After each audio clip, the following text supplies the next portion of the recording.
Donc, Brouchim Abaïm, et très heureux de vous revoir comme d'habitude le lundi. Et nous allons poursuivre exactement là où on est resté la dernière fois. Alors, je vous fais un petit rappel. On était dans la Souria, où on avait posé la question de savoir combien de personnes on appelle à la Torah les jours de jeûne.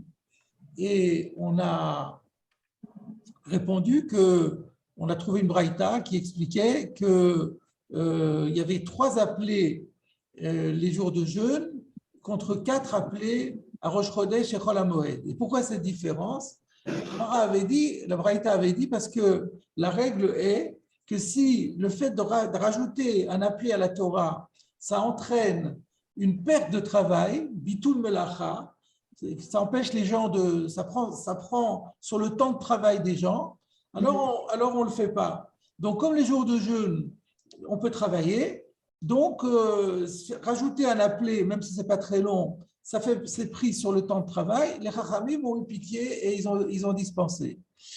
Par contre, Rosh Chodesh, ça ne prend pas sur le temps de travail, parce que ça prend pas sur le temps de travail. Et la question était, mais pourquoi ça ne prend pas sur le temps de travail, pourtant on a le droit de travailler? Alors, on avait vu que Rashi avait dit, et Tosfot également, que les femmes ne travaillent pas à Rosh Chodesh. Alors, Rashi avait dit, ils ont laissé entendre qu'ils n'ont pas l'habitude de travailler. Tosfot disait entendre que c'est carrément une interdiction de travailler. On avait parlé de tout ça, je n'y reviens pas. On avait soulevé la question du Birkei Yosef qui disait mais les femmes de toute façon ne sont pas concernées, qu'on appelle quelqu'un à la Torah ou pas, ça n'a pas d'implication sur elles, puisque elles, de toute façon, elles sont dispensées de suivre la Torah. Donc, même si on appelle un 4e à la Torah, elles, si elles ont envie de travailler, elles pourront sortir. Et déjà, depuis le début, elles peuvent sortir. Alors, on avait vu que c'était le Birkei Yosef, le Prida, qui disait que de là, on a une preuve en faveur du Magen Avraham, qui dit que les femmes ont l'obligation d'écouter la Torah. Bien qu'elles soient dispensées d'étudier la Torah, mais elles ont l'obligation d'écouter la Torah. Et dans ce cas-là, la Gemara se comprend. Mais par contre, sachant que bonjour Rabbi Arié, Baruch Haba, sachant que le Touré Even est en désaccord avec le Magen Avraham, et lui, et le Mishnah Bora aussi a rapporté qu'il y a des endroits où les femmes ont l'habitude carrément, quand elles de venir à la Beth Knesset et elles sortent au moment d'Achir la Torah. Donc ça veut dire qu'il y a quand même beaucoup d'avis qui pensent que les femmes sont dispensées de la lecture de la Torah. Et la question revient, comment, et c'est là qu'on est resté la dernière fois, comment répondre à la question du Birkei Yosef, mais si les femmes sont dispensées de l'étude de la Torah, en quoi le fait de dire qu'elles sont dispensées de travailler le jour de Rosh Chodesh, en quoi c'est une raison de rajouter un appelé, mais pourtant les personnes concernées c'est les hommes, et pour les hommes qui ont le droit de travailler à Rosh Chodesh, si on met un appel en plus, ça va les perturber, et de la même façon que pour les jours de Tanit, on n'a pas rajouté de 4e appelé pour ne pas prendre sur leur temps de travail. À Rosh Chodesh, on prend aussi sur le temps de travail. Quant aux femmes, les femmes de toute façon, elles ne sont pas concernées, elles peuvent sortir elles peuvent ne pas écouter la lecture de la Torah. Alors, à cette question-là, je voulais rapporter la réponse du Beit Hadash, très original. Le Beit Hadash dit qu'en réalité, alors il prend le contre-pied de ce que dit Rashi et Tosfot, les femmes n'ont aucune interdiction de travailler à Rosh Chodesh. Contrairement à ce que Rashi et Tosfot disaient que les femmes ne travaillent pas à Rosh Chodesh, les femmes peuvent travailler à Rosh Chodesh. Alors, c'est quoi la particularité de Rosh Chodesh? La particularité, c'est que d'habitude, les hommes, les maris peuvent contraindre leurs femmes à faire certains travaux pour amener de l'argent dans le ménage et ce genre de choses. Et donc, les femmes, même si elles n'ont pas envie de travailler, mais des fois, elles sont obligées de s'y mettre parce qu'il y a le droit de tutelle de leur mari. Et à Rosh Chodesh, c'est ça la particularité de Rosh Chodesh, c'est qu'à Rosh Chodesh, les maris n'ont pas le droit de contraindre leurs femmes à faire des travaux, à l'exception des travaux domestiques tels que la cuisine. Bichoul et Afia, ça, il peut exiger quand même parce qu'il faut qu'ils mangent. Mais sorti de là, les maris ne peuvent pas dire à leurs femmes, je voudrais que tu fasses telle ou telle chose, que tu fasses de la couture, que tu fasses du repassage. On ne peut pas obliger les maris ne peuvent pas obliger les femmes à travailler. Le jour de Rosh Chodesh, Et à ce moment-là, ça répond bien à la question. Parce que à Rosh Chodesh, donc la question était, est-ce qu'on peut appeler une nouvelle personne, un quatrième appelé le jour de Rosh Chodesh? Et la Gemara répond oui, parce qu'il n'y a pas de bitul melacha. Ça veut dire quoi? Les hommes, eux, de toute façon, peuvent travailler. Les femmes, elles, de toute façon, peuvent travailler. Mais le problème, c'est que les hommes, d'habitude, en rajoutant un appelé, par exemple, un jour de Ta'anit, si on rajoute un appelé, les hommes ne seront plus à la maison et ne pourront pas commander à leurs femmes de faire tel ou tel travail. Et c'est à cause de ça que pour les jours de jeûne, on a dit, bon, on en fait 3 et pas 4. Mais à Rosh Chodesh, étant donné que les hommes de toute façon ne peuvent pas commander à leurs femmes de travailler, donc qu'ils viennent à la maison plus tard ou plus tôt, ça ne changera rien. C'est la raison pour laquelle le jour de Rosh Chodesh, on a pu appeler un quatrième appelé, même si ça va retarder la venue, le retour des maris au domicile, mais de toute façon, ça n'aura pas d'implication sur le travail de leurs femmes parce que les maris ne peuvent pas exiger de leurs femmes de travailler un jour de Rosh Chodesh. Voilà comment le Beit Hadash résout la question du Birkei Yosef, enfin, c'est pas le Birkei Yosef, mais cette question-là qui était, mais quelle implication de Rosh Chodesh pour les femmes? La réponse est, l'implication, elle est par rapport aux maris au niveau de ce que les maris peuvent demander à leurs femmes. C'est une réponse originale, mais il est clair qu'elle ne convient pas, comme on l'a dit d'après Rashi et Tosfot. Et il y a toujours Bitul Melacha pour les hommes. Et donc, pardon? Il y a toujours Bitul Melacha pour les hommes. Il y a Bitul Melacha pour les hommes. Donc, d'après le Beit Hadash, c'est pas grave. D'après le Beit Hadash, le fait qu'il y ait Bitul Melacha pour les hommes, c'est pas grave. Du moment qu'il n'y a pas de bitul melacha par rapport au travail des femmes, ça a été déjà un argument suffisant. C'est aussi un petit peu, je suis d'accord que c'est un petit peu discutable, parce que ça ne fait pas une grosse différence par rapport à l'ensemble, puisque les hommes vont travailler de toute façon, et que là maintenant, en faisant un quatrième appelé, comme tu dis, ça va prendre sur leur temps de travail. Mais bon, c'est vrai que ça ne va pas pénaliser les hommes par rapport au temps de travail de leurs femmes. Voilà, c'est ça ce qu'on a gagné. Mais donc, cette réponse-là, elle n'est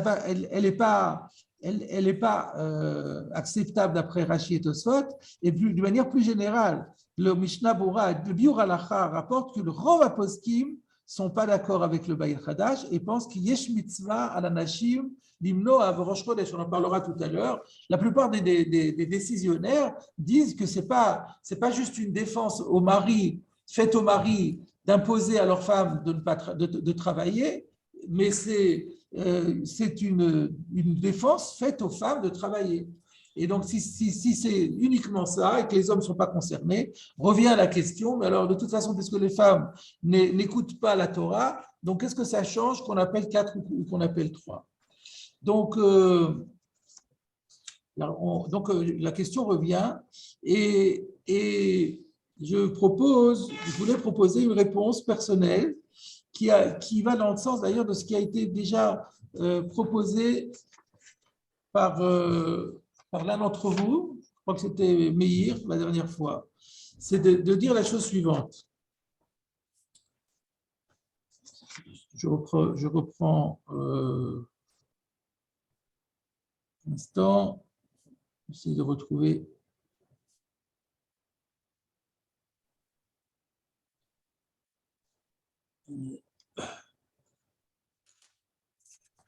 Voilà.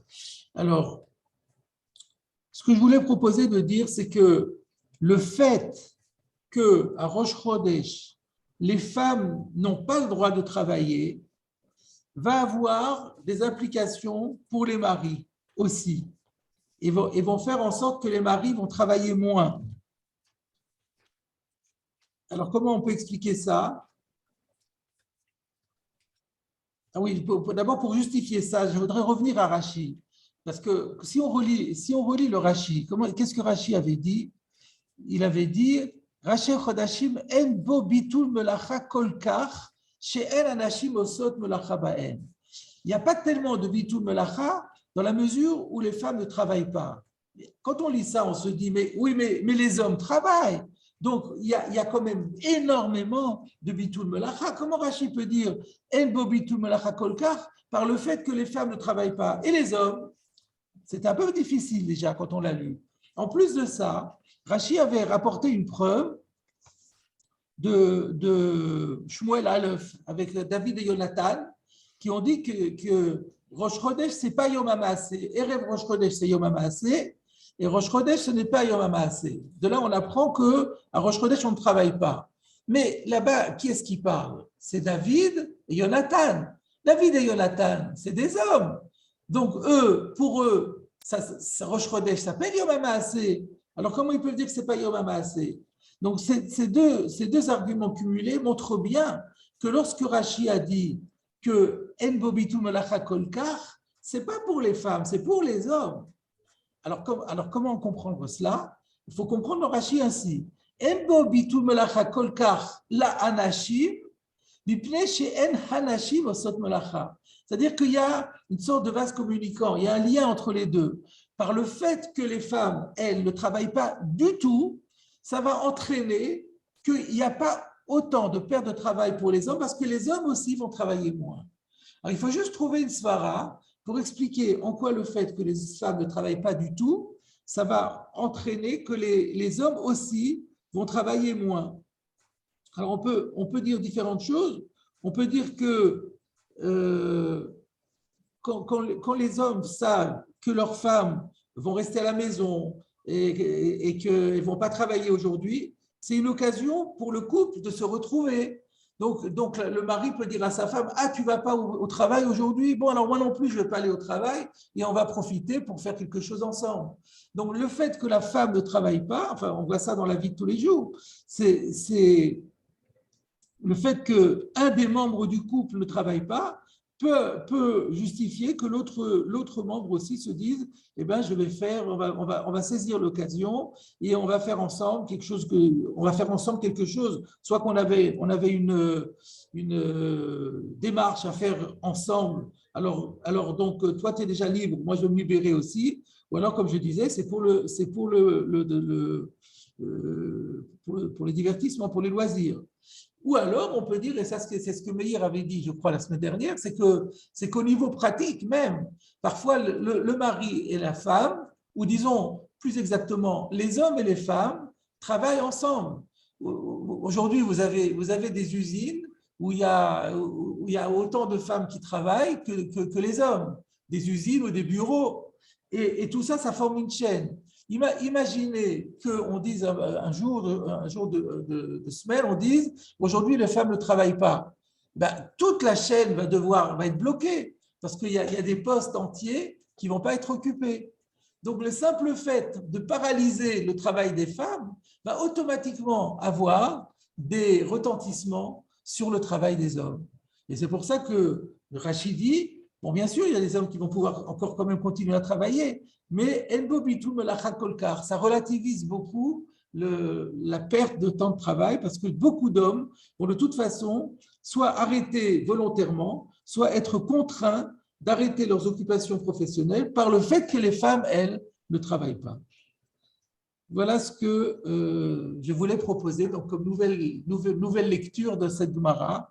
Donc le pshat, c'est que parce que les femmes n'ont pas le droit de travailler, ne travaillent pas du tout à Rosh Chodesh, ça a un retentissement sur le travail des hommes qui travaillent beaucoup moins, et donc on peut s'autoriser à appeler un quatrième appelé à la Torah le jour de Rosh Chodesh. Pour terminer, je voudrais citer encore une autre chita. On avait cité la semaine dernière la chita de Ritva, qui disait qu'à l'époque de la Gemara, c'est tous les hommes qui ne travaillaient pas le jour de Rosh Chodesh. On a cité le Eshkol, qui disait que, en fait, là, qui avait une autre lecture de la Gemara et qui disait que ça dépendait s'il y avait des tfilotes par ailleurs qui allongeaient la tfila ou pas. Le jour de jeûne, comme on a déjà rallongé la tfila par des explications, alors on ne va pas en rajouter, le Rosh Chodesh, on peut en rajouter. Il y avait la chita de Rashi et Tosfot qu'on vient d'expliquer, le Meiri qui marche comme Rashi et Tosfot. Et maintenant, je vous citais la quatrième chita, la chita du Mordechai, dans le Siman Tav Tav Vav 806, qui dit la chose suivante, qui dit que ce n'est pas seulement les femmes qui n'ont pas le droit de travailler, les hommes aussi n'ont pas le droit de faire certains travaux. Alors, quel travail ils n'ont pas le droit de faire? Melacha keveda, des travaux durs, Kegon, Harisha, Uzria. En fait, c'est les travaux des champs, labourer, semer. Et il se base sur Asher Nistarta Beyom Amaase. Et d'ailleurs, le Bach avait déjà posé la question que j'ai soulevée en disant c'est pas logique de dire que Rosh Chodesh ne s'appelle pas Yom Amaase uniquement à cause des femmes. Et le Touré Even avait aussi posé cette question-là. Et donc, pour répondre à ça, on est obligé de dire qu'il n'y a pas que les femmes qui ne travaillent pas, mais il y a aussi les hommes. Et ces hommes-là, par contre, ont une interdiction restreinte aux travaux durs qui sont dans les champs. Et alors, il y a, dans Shabbat, Kavdal Tamudalef, il y a le Maharit, Rabbi Yoshaya Ditrani, qui dit que d'après ce Mordechai, on peut mieux comprendre la Gemara chez nous dans Megillah, qui fait une différence entre Ta'anit et Rosh Chodesh. Pourquoi? Parce que à Rosh Chodesh aussi, la question était, mais pourtant à Rosh Chodesh, les hommes travaillent, ils ont le droit de faire les autres travaux. Alors pourquoi on ne dit pas, la question était, pourquoi est-ce qu'on ne dit pas que Rosh Chodesh aussi, le fait d'appeler une quatrième personne, ça va paralyser les travaux autorisés aux hommes? Alors il dit l'explication suivante. Parce que le problème du Sefer Torah, c'est uniquement parce que c'est en tout début de journée, surtout qu'à l'époque de la Gemara, je pense qu'on se levait avec le soleil, et donc la prière du matin, elle avait lieu très tôt. De sorte que même si on allonge un peu la tfila, ça n'aura pas d'implication et de retentissement pour les gens qui travaillent, qui se mettent au travail relativement tard. Et donc, par rapport au Sefer Torah, on a seulement pris en compte les gens qui travaillent très tôt. Qui sont les gens qui commencent très très tôt? C'est Am Shebesadot. C'est les gens qui travaillent dans les champs. Ceux-là, ils sont obligés de commencer à travailler avec le lever du soleil. Les autres personnes, pour eux, donc pour ces personnes-là, il y a un préjudice. Si au lieu de pouvoir travailler, de partir tout de suite après le Netzach Hama, ils vont devoir encore rester plus longtemps, ça va pénaliser leurs travaux des champs. Les autres personnes, ce n'est pas grave, de toute façon, c'est des gens qui commencent plus tard, et donc c'est pas le fait de rajouter quelques appelés à la Torah qui va avoir une implication sur leur travail. Donc on récapitule, le problème du nombre d'appelés ne concerne que les travaux des champs, les personnes qui sont au champ et qui ont des travaux durs qui démarrent très tôt le matin. À partir de là, on comprend la Gemara. La Gemara dit à Rosh Chodesh, il n'y a pas bitul melacha la'am. Pourquoi? Parce que à Rosh Chodesh, les travaux durs, justement, les travaux des champs, on n'a pas le droit de les faire. Donc les gens qui travaillent dans les champs sont en vacances ce jour-là. Et comme il n'y a que ces personnes-là dont on tient compte par rapport à notre problématique, parce que pour les autres, il n'y a pas d'implication, alors du coup, il n'y a plus de raison de s'interdire d'appeler une nouvelle personne. Parce que d'habitude, les jours de jeûne, on appelle 3 personnes et pas 4, uniquement à cause des gens qui travaillent dans les champs. À Rosh Chodesh, les gens qui travaillent dans les champs sont en vacances parce que Yom HaMaaseh, ça désigne les travaux durs qu'on fait dans les champs. Et donc, Rosh Chodesh n'est pas Yom HaMaaseh, ils n'ont pas le droit de le faire. Et donc, à partir du moment où on n'a pas le droit de le faire, ils sont en vacances et on n'a pas, ou alors ils vont faire d'autres travaux qui commenceront plus tard dans la journée. Et donc, ils ne seront pas pénalisés par le fait d'appeler quelqu'un d'autre. C'est la raison pour laquelle on appelle une quatrième personne. Mais ça nous amène à savoir, par rapport aux femmes, la question de M. Sandler de la semaine dernière, c'est quoi les interdits qui les concernent? Est-ce que c'est comme Chol Moed? Est-ce que c'est pas travail? Pas compris. Encore une fois, il y a eu. C'était pas clair ce que tu as dit, j'ai pas entendu. La question, c'est la question de M. Sandler de la semaine dernière. C'est quoi le travail interdit pour les femmes? On va voir, on va en parler. Ça, je vais en parler après. D'accord. On va en parler un petit peu. Et aussi, j'ai une autre question. C'est d'après le Berkeley. La question que tu soulèves, elle n'est pas liée à ce qu'on a dit. C'est-à-dire, c'est juste. Non, mais comme on a évoqué le travail interdit chez les hommes. Voilà, c'est ça. Alors ça, je vais en parler. Ça va être la suite de mon exposé. Autre question? Oui, moi j'avais une petite remarque parce que quand on regarde bien, c'est une affaire de minutes. Hein. parce que la troisième montée à Ta'anit, elle est très longue. Et à l'époque, on ne faisait même pas la bracha. Alors qu'est-ce qu'on gagne? Rien du tout. Pourquoi Une minute. elle n'est pas très longue? La troisième appelée Non, montagne. mais elle ne pose pas de problème. On n'a pas comme à Rosh Chodesh répéter un verset, etc. Donc, on peut très bien aller un quatrième, ça pose aucun problème. Alors, on a- Et donc, c'est même pas une perte de temps, parce qu'il faisait même pas la bracha. C'est quoi une histoire d'une minute, même pas. ah, si, la bracha finale, oui. Oui, mais c'est pas le cas. Si, La bracha finale, de toute façon, elle existe. oui, ah Alors, oui, si d'accord. on appelle un troisième, il fait rien du tout. Il dit bonjour, Ouais, puis c'est ouais. tout. C'est vrai, mais on voit que ça prouve au contraire à quel point les Chazal font attention. On sait très bien que les gens qui travaillent, même une minute, ça les rend Voilà. furieux si on leur perd cette minute de travail. Donc, j'en déduis qu'il faut, dans la Gemara, il faut être à l'heure à la choule. Voilà, exactement, ben, je suis d'accord. Et je me suis demandé aussi par rapport au Birkei Yosef, comment comprendre une différence entre le Issour, enfin, entre le fait que les femmes elles sont dispensées du travail de l'Imoud Torah et elles sont chayavot d'écouter la Torah, et alors que c'est Nimshar du même Shoresh. C'est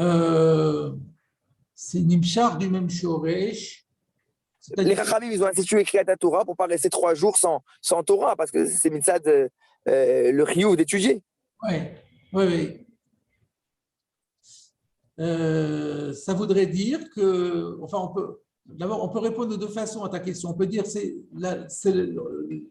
te poses une question sur le ta'am de la takana. Nous, on ne peut pas savoir quelles sont les raisons pour lesquelles les Khamim avaient leur takanot. Et donc, nous, comme dirait Prime Risker, nous, ce qu'on nous demande de savoir, c'est quelle a été la takana. Maintenant, le pourquoi de la takana nous échappe des fois. Mais moi, en fait, je me pose la question sur le Magen Avraham, en fait, pas sur la Takana. On peut aussi répondre autrement. On peut dire aussi que il est vrai que dans la Gemara, il y a écrit que Moshe et Ezra, ils ont institué la Kriya par rapport au Limoud à Torah, mais peut-être derrière ça, il y a un deuxième din. Ils ont fait Agav du din de Limoud à Torah, ils ont aussi considéré que maintenant il y avait une institution qui s'appelait la Kriyat Torah, avec des din et Kriya indépendamment du Limoud. Et donc ça, à cause de ça, donc s'il n'y avait pas eu le Limoud, on ne l'aurait pas institué. Maintenant qu'on l'a institué, on a créé un din de Kriya, et ce din de Kriya concerne les femmes aussi.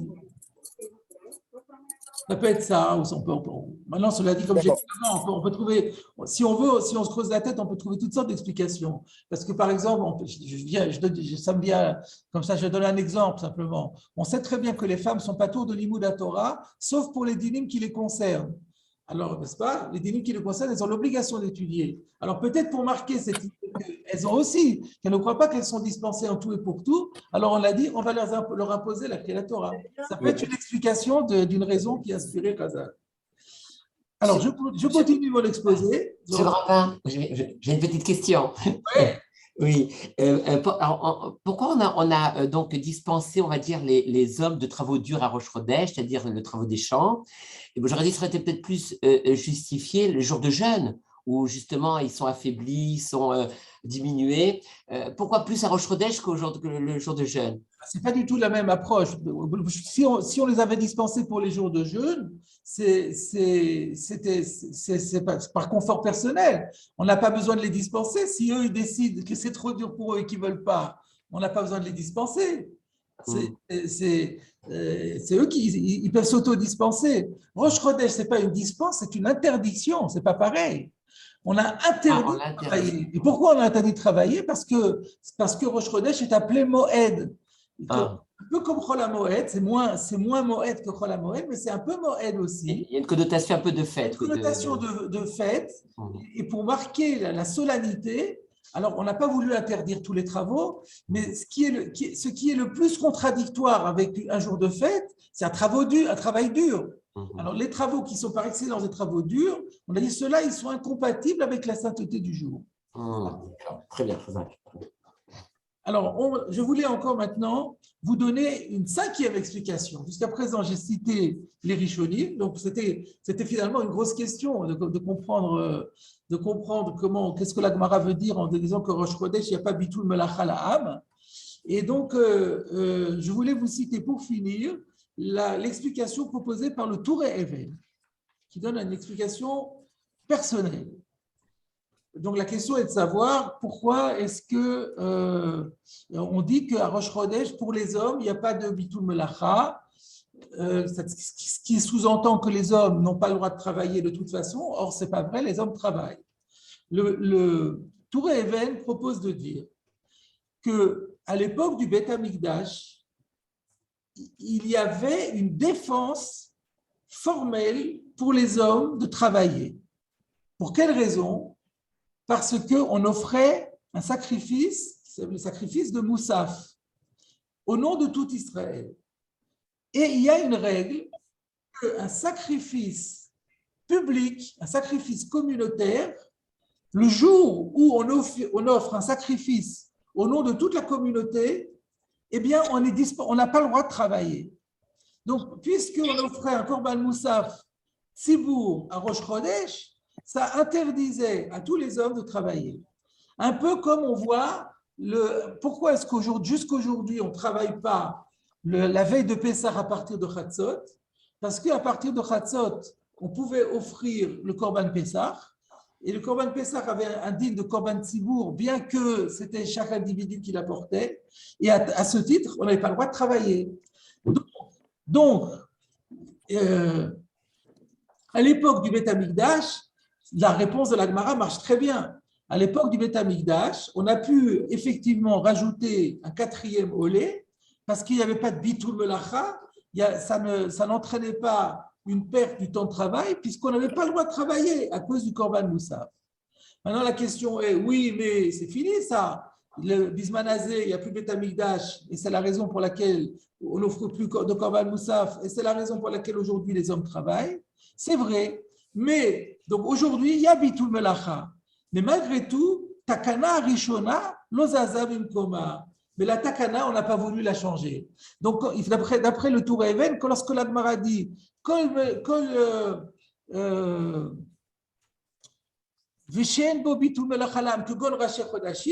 les jours où il n'y a pas de perte de temps de travail comme un jour de Rosh Chodesh, on fait référence à l'époque du Beth Amikdash. À l'époque du Beth Amikdash, c'était le cas.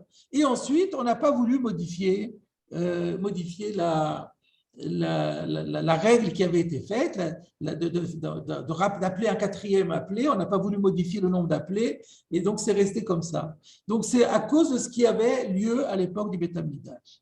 Voilà la réponse du Touré Even, qui est sympathique. Mais il faut savoir que le prix Megadim, le Tzlach, c'est-à-dire Tzion Nefesh Chaya de Rabbi Yecheskel Ando, auteur par ailleurs du Noda Biouda, et le Meromé Sadeh du Netziv, ils disent tous que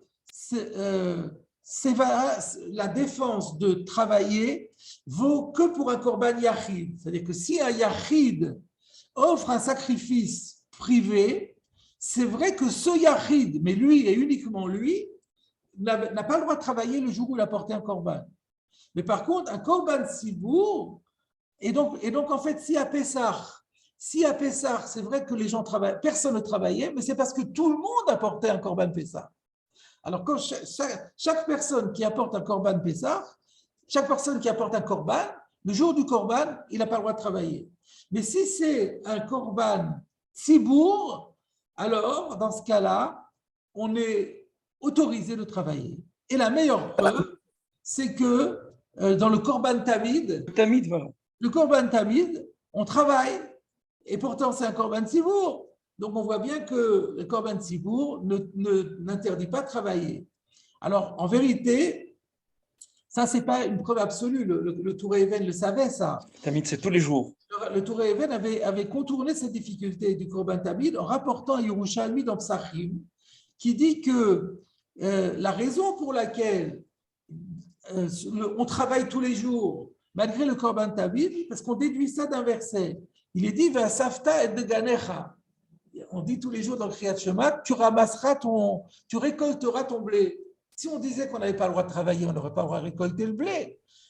Donc de ce verset, on déduit que malgré le Korban Tamid, eh ben, on a quand même le droit de travailler. Mais le Touré Even disait, donc on voit de là que le verset n'est venu que pour le Korban Tamid, mais ça prouve que les Korban Tzibour en général, on a l'interdiction de travailler. Et là, Pour le Korban Tamid, il y a une exception, mais c'est l'exception qui confirme la règle. Donc, les autres Korbanot Tzibour, on n'a pas le droit de travailler. À ça répondent le Pri Megadim, le Tzlach et le Merom Esadé en disant mais non, ce que le din du Korban Tzibour est un gilouï, c'est un révélateur du din général de Korban Tzibour. Donc, du Korban Tamid, où la Torah nous a dit tu dois travailler, tu peux travailler malgré le fait que tu as offert un Korban Tamid, ça nous dévoile que tous les Korbanot Tzibour ne dispensent pas de travailler ou n'interdisent pas de travailler. Donc la réponse du Tour Even, elle était originale, elle méritait d'être citée, mais néanmoins, elle ne peut pas être retenue d'après la plupart des décisionnaires. Enfin, de toute façon, c'est plus nogué à l'Alacha aujourd'hui. C'est Alacha le Meshicha. Quand Yehouanavi viendra, il nous dira qui avait raison. Mais en tout cas, la plupart des décisionnaires ou la plupart des mefarshim pensent que de la même façon qu'on travaille malgré le Korban Tamid, eh ben on a le droit de travailler aussi, même s'il y a un Korban Moussaf. Voilà pour le commentaire sur la Gemara. Et maintenant, j'en viens. Oui. Est-ce que moi j'ai pensé, mais je ne sais pas qu'est-ce que ça vous me direz, qu'est-ce que vous m'entendez bien? Vous m'entendez? Pas très bien. Allô? Pas très bien. Alors, voilà. J'ai pensé peut-être aussi une manière de comprendre qu'à l'origine, les hommes aussi, ils avaient l'interdiction de travailler à Rosh Chodesh, si ce n'est à cause du Hegel. Ah, vous m'entendez? Vous m'entendez? La qualité de ton micro, on n'arrive pas à te suivre. Je suis désolé. Est-ce que maintenant c'est mieux? Oui, peut-être. Je me suis mis devant la fenêtre, alors peut-être que ça va mieux être. Voilà. En fait, j'ai pensé, à l'origine, les hommes aussi ne devaient pas travailler, si ce n'est à cause du Hegel. Donc, à l'origine, c'était prévu qu'on fasse, qu'il n'y avait pas Bitoul Melacha pour les hommes également. Donc, on devait faire 4 montées. Maintenant qu'il y a eu le Hegel, que maintenant il y a Bitoul Melacha pour les hommes, alors peut-être que les Chachamim, ils ont dit, l'homme, il a fauté avec le Hegel, donc il a perdu l'interdiction de travailler, mais on va pas faire perdre la Kriyat Torah. La Torah, elle n'a rien fait, donc on va lire quand même 4 montées. J'ai pensé peut-être à cette svara-là. Qu'est-ce que vous en pensez? Je n'ai pas bien compris, je n'arrive pas à comprendre. Tu veux dire qu'à l'époque, avant le Hegel… C'était prévu en tout cas, il y avait pas… Quand à l'origine, c'était prévu qu'on lise qu'on lise les 3 montées le lundi et le jeudi. Et ben comme il n'y avait pas le Hegel, donc c'était aussi à Rosh Chodesh qu'on devait lire. C'était à la base, Rosh Chodesh aussi, on devait lire 4 montées. À cause de parce qu'il y avait pour les hommes aussi, il y avait l'interdiction de travailler. Attends, je comprends pas, le nombre d'appelés, il date de quand? De Ezra. De Ezra. Alors, il n'y a pas un peu d'anachronisme avec… Oui, mais à l'origine, c'est-à-dire qu'à l'origine, c'était prévu que s'il ne faute pas, Ezra il va instituer 4 montées, si on ne faute pas. Oui, mais maintenant on a fauté. C'est fini. Mais la Torah, elle n'a rien fait, la pauvre. Non, mais c'est pas… Du coup, c'est pas logique encore une fois, à l'origine, ce que tu es en train de… À l'origine, les hommes, avant le Hegel, auraient dû ne pas travailler. S'ils n'avaient pas travaillé et qu'au moment où Ezra arrive et qu'on fait les institutions, on regarde à ce moment-là, est-ce que les gens travaillent, ne travaillent pas? Alors, s'ils n'avaient pas travaillé, on leur aurait effectivement dit il y a Bitoul Melacha, il n'y a pas de Bitoul Melacha, donc on peut appeler 4. Mais maintenant, ça fait des lustres que le Hegel a eu lieu et qu'il travaille. Donc il y a Bitoul Melacha. Donc il y a aucune… Oui, bien sûr, il y a Bitoul Melacha. Mais on ne veut pas défavoriser la Torah. Mais ce n'est pas la Torah qu'on défavorise, la Torah. Quand on lit 4 montées, c'est un plus grand kavod peut-être pour la Torah. Si c'était un plus long kavod à la Torah, on devrait faire tout le temps le maximum. C'est pas… Alors à cause de Bitoul Melacha, on ne fait pas. Mais là, on dit tant pis pour Bitoul Melacha.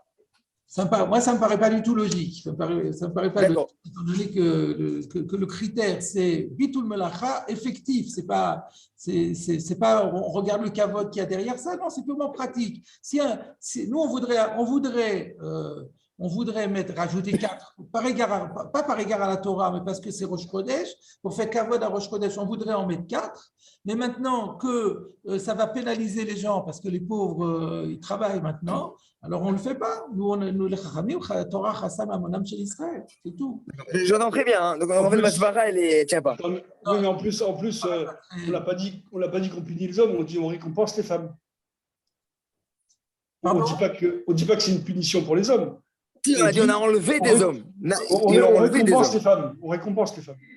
Oui, non, mais attends, on ne parle pas de la même chose. Toi, tu parles le fait de travailler ou ne pas travailler. Ça, c'était une récompense pour les femmes de ne plus travailler et une punition pour les hommes de travailler. Ça, c'est une chose. Maintenant, le nombre d'appelés, c'est pas lié. Le nombre d'appelés, maintenant, c'est concrètement, on ne veut pas. Si les gens travaillent, peu importe les raisons pour lesquelles ils travaillent, s'ils ont le droit de travailler, nous, on veut pas, on s'est mis des règles, on ne rajoute pas des olim pour ne pas pénaliser le temps de travail. C'est tout. Donc, on regarde les maasés, où est-ce qu'on en est. Si on travaille, on fait 3 montées. Si on ne travaille pas, non. Oui. Les maasés, quoi, tachles. Voilà. Alors, je continue maintenant et je voudrais traiter la question qui avait été soulevée déjà la semaine dernière par M. Sandler pour savoir exactement, alors, qu'en est-il pour des femmes? Est-ce que les femmes n'ont pas le droit de travailler? Qu'est-ce qu'elles ont le droit de faire? Qu'est-ce qu'elles n'ont pas le droit de faire? C'est une question intéressante et c'était l'occasion d'étudier un peu cette question. Donc, je vais vous faire un petit topo là-dessus. Ceci est traité dans le Shulchan Aruch Orach Chaim, bien entendu, au début des Ilchot Rosh Chodesh, dans le Siman Tav Yud Zayin. Le Seif Aleph, premier paragraphe, voilà ce que dit le Shulchan Aruch. Rosh Chodesh Mutar Basiat Melacha. C'est la première loi. Rosh Chodesh, on a le droit de travailler. Écoutez bien maintenant la formulation de la suite. Vehan Nashim Shenoagot Shelo Lasot Bo Melacha Hu Minag Tov. Et les femmes qui ont coutume de ne pas travailler à Rosh Chodesh, c'est une bonne coutume. Je vous cite maintenant le commentaire du Biur Halacha. Le Biur Halacha dit Sarich Iyun Bekavanat HaMechaber. Les propos du Mechaber sont équivoques ou ambigus. On ne sait pas exactement qu'est-ce qu'il dit. Il le dato al kol panim mitzad minag mechuyavot kol anashim linog ken mitzad shiu minag kadum. Est-ce qu'il faut comprendre que de par le minag, de par la coutume, toutes les femmes, parce que le Shulchan Aruch a dit v'hanashim sheno agot. Est-ce que ça veut dire toutes les femmes aujourd'hui qui ont l'habitude de ne pas travailler, elles ont l'obligation effectivement de ne pas travailler parce que c'est une coutume très ancienne, chez Imotéen Irzikubo Kvar, à savoir que leur mère, c'est-à-dire leurs ancêtres féminines, ont pris cette coutume il y a très longtemps. Ou que Sh'ar Dvarim Amutarim, chez Bnot Israël Kiblu Alehem, Bismanim Kadmonim, et ça rentrerait dans la catégorie d'actes qui étaient permis, mais où les filles d'Israël ont pris sur elles depuis très longtemps de faire telle ou de s'imposer telle ou telle rigueur. Chez Bevadaï, Koladorot Mochuyavot Linoken. Et parce qu'à ce moment-là, c'est sûr que si les ancêtres ont pris de manière collective pour tout le peuple d'Israël féminin telle ou telle règle, ça s'impose à toutes les générations qui suivent. Donc, est-ce que, premier tzad, ça veut dire que Vehanashim, ça veut dire, et toutes nos femmes qui ont l'habitude de le faire, parce que c'est une habitude qui a été ancrée en nous depuis les origines, Minag Tov, c'est une très bonne habitude et c'est une obligation de l'accomplir.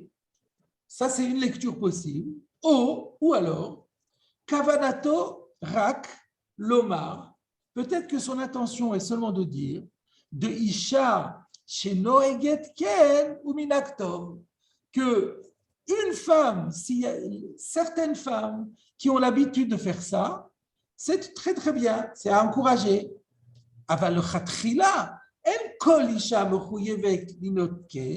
mais ça voudrait dire qu'a priori, aucune femme n'a une obligation de le faire, même du point de vue de la coutume. Donc, en fait, dans la lecture, c'est que veut dire Vehanashim chez Noagot? Est-ce que ça veut dire Kol Anashim chez Noagot? C'est à juste titre qu'elles le font. Ou bien Otan Hanashim, les femmes qui le font, c'est à encourager. Voilà la question soulevée par le Biur Halacha. Alors maintenant, je vais vous dire, le Biur Halacha fait une longue étude pour essayer de trancher. Ou Midivre Rabbeinu Yerucham, Shevi Abet Yosef. Alors, quand on a une question sur le Shulchan Aruch, pour essayer de savoir quelle était l'intention profonde du Shulchan Aruch, bien sûr, la méthodologie, c'est de se pencher dans le Bet Yosef, puisque le Shulchan Aruch n'est qu'un petit condensé, un petit résumé, un petit abrégé du Bet Yosef. Donc, le Bet Yosef cite Rabbeinu Yerucham, qui écrit et qui dit la chose suivante. Nireli, Rabbeinu Yerucham qui parle, il me semble,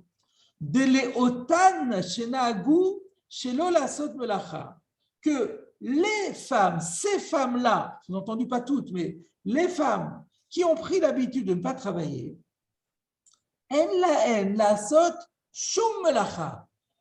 s'il y a des femmes qui ont pris l'habitude de ne pas travailler, elles doivent s'interdire n'importe quel travail. Pourquoi dit ça, dit Rabbeinu Yerucham, Kiraiti, Kamanashim, To'ot. Parce que moi, j'ai rencontré des femmes qui se trompent. Et elles nous disent, Elanu litvot. Ce qu'on n'a pas le droit de faire, c'est de filer, de fabriquer du fil. Aval nase melacha acheret. Mais par contre, tous les autres travaux, on peut les faire. Donc, on découvre qu'il y a un minag, qu'il y avait certaines femmes qui disaient à Rosh Chodesh, on ne file pas. Par contre, on peut faire tous les autres travaux. Et le Rabbi Yerucham, il dit, c'est pas logique. Ayalael les sort, kol melacha, le fiminagan, on les attire kol melacha. Et il dit, c'est pas ça, parce que d'après la coutume, ou bien on s'interdit tout, ou bien on permet tout. Donc, qu'est-ce qu'on voit dans Rabbi Yerucham? C'est très intéressant. C'est que il n'y a pas de coutume préétablie depuis les origines. Il y a deux styles, il y a une offre qui est faite à chaque femme. Soit elle prend l'usage de travailler, soit elle prend l'usage de ne pas travailler. Mais si c'est ne pas travailler, c'est ne pas travailler du tout. Travailler un petit peu, ça n'a pas de sens. Voilà ce que dit Rabbeinu Yerucham. Donc, le commentaire du Biur Halacha, Mashma, on voit bien de Rabbeinu Yerucham, de Af Mitzad Aminag, que même du point de vue de la coutume, Enna Mechuyevet Kol Isha Linoken. Toutes les femmes n'ont pas l'obligation de le faire. Rak Lemi Shekvar Naaga Baminagze. Seules sont soumises les femmes qui ont déjà commencé la coutume. Avalo Shiu Minag le Kol Israël. Mais ce n'est pas une coutume qui s'impose à tout Israël, qui chez Kol Isha Veisha Bochol Dor Vador, de sorte qu'on dirait que toute femme de toute génération, elles auraient l'obligation de le faire, mitzad al titosh Torah timecha, en vertu du fameux principe, n'abandonne pas la loi de ta mère, qui nous interdit, à partir du moment où nos ancêtres ont pris une coutume, de déroger à cette coutume. On voit que du Rabbi Yerucham n'a pas cette approche-là. Pour Rabbeinu Yerucham, c'est au cas par cas. Chaque personne peut décider de se l'imposer ou pas. Rabbeinu Yerucham, il ne va pas comme le frère du Tour, qui a dit que quand les femmes elles n'ont pas fauté avec le Hegel, ça leur a été donné, machma à tout le monde. C'est pas comment que le Tour avait dit que lorsque… C'est un minag depuis l'origine, ça, d'après le frère du Tour.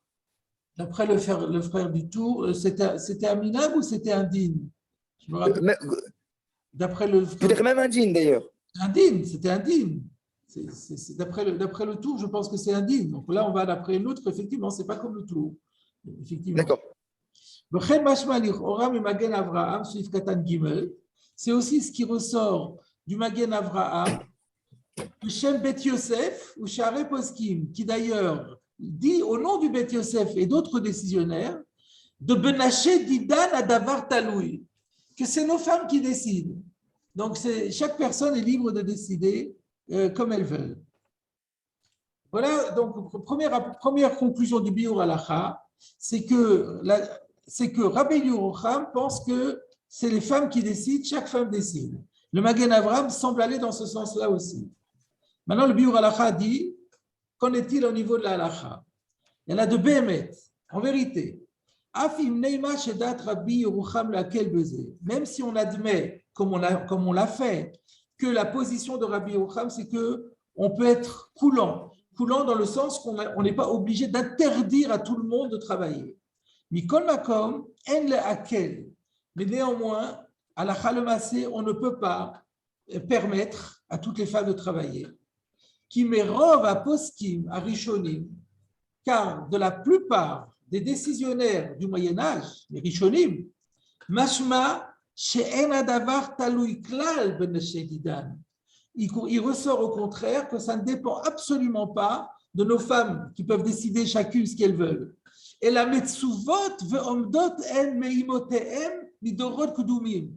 Au contraire, on voit de la plupart des décisionnaires qu'elles sont soumises à cette obligation, qu'elles ont hérité de la coutume de leurs ancêtres depuis les générations les plus anciennes.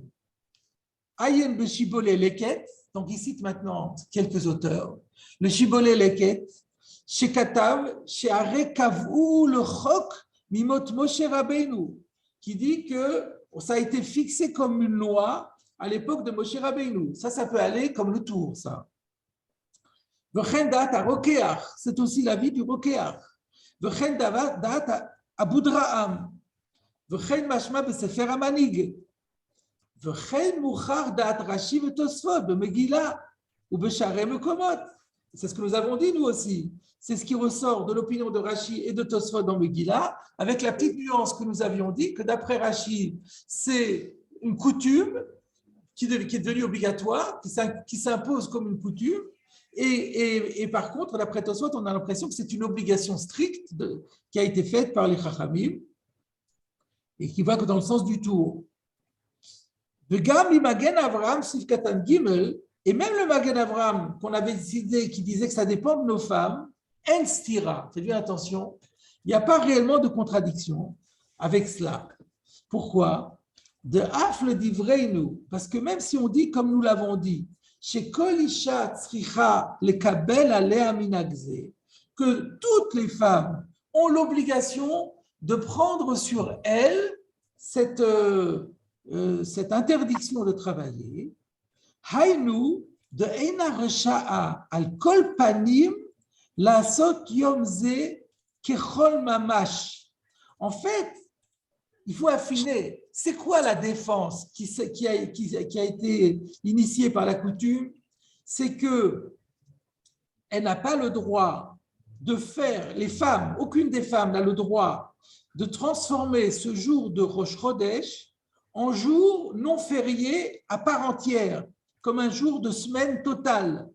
La sok b'chol melachot, c'est-à-dire de s'autoriser à faire tous les travaux. De l'einyan ze mitzuvot ve'omdot miyamin kadmonim. Par rapport à ça, c'est-à-dire à ne pas s'autoriser tous les travaux, là il y a une véritable obligation héritée des temps passés. Aval l'einyan shelo la sok b'shum melacha. Mais par contre, de s'interdire de faire le moindre travail, talouya davar beminag. Là, c'est au cas par cas. Là, le minag n'est pas établi et chaque femme pourra créer son propre minag.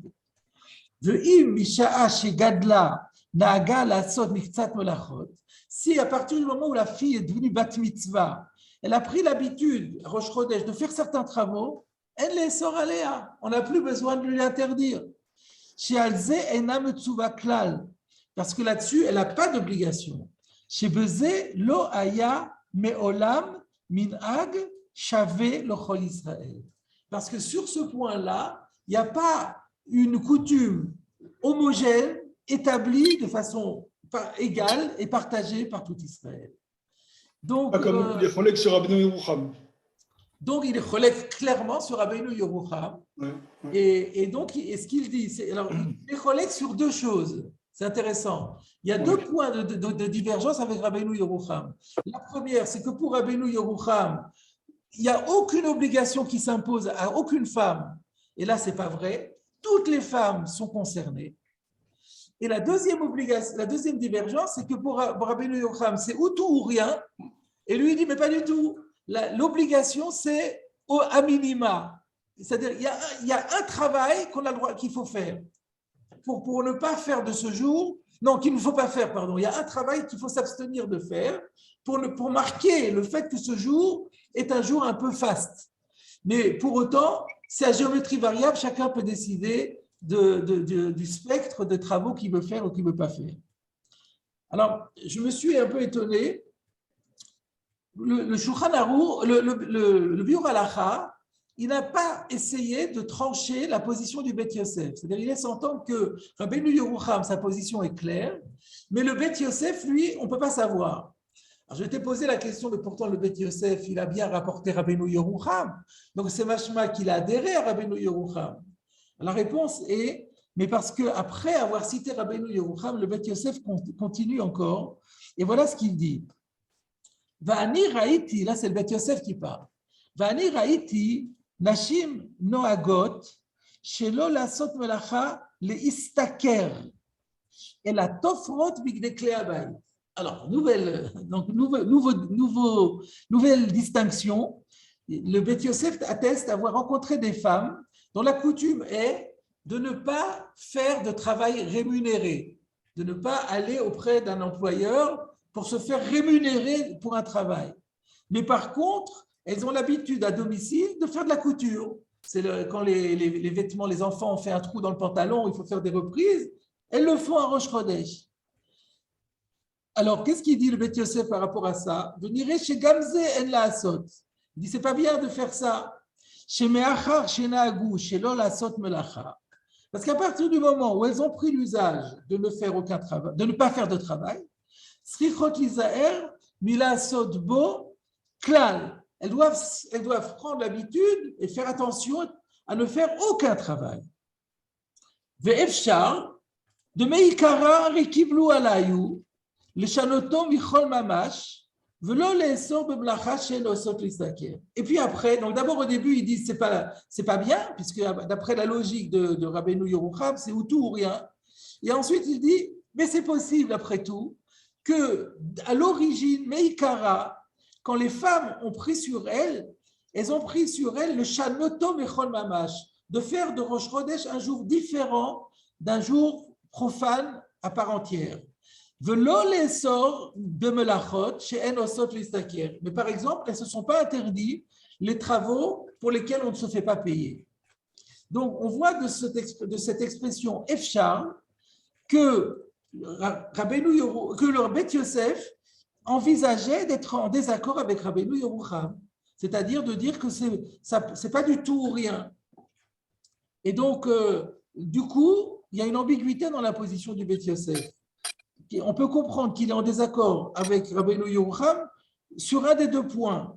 Ou bien il pense que, comme le Biur Halacha l'a dit, il y a une coutume très ancienne qui s'impose à toutes les femmes, mais simplement, comme il a dit dans le Efshar, que à cette coutume très ancienne, c'était uniquement de ne pas faire de Rosh Chodesh un jour de Chol à part entière, mais ça consistait pas à s'interdire toutes les melachot. Auquel cas, si c'est ça qu'il veut dire dans son Efshar de Meikara, le Meikara, Achi Kiblu Alayu, ça rejoint le Biur Halacha, ça voudrait dire qu'il reconnaît qu'il y a une défense minimale qui s'impose au monde entier, comme le Biur Halacha.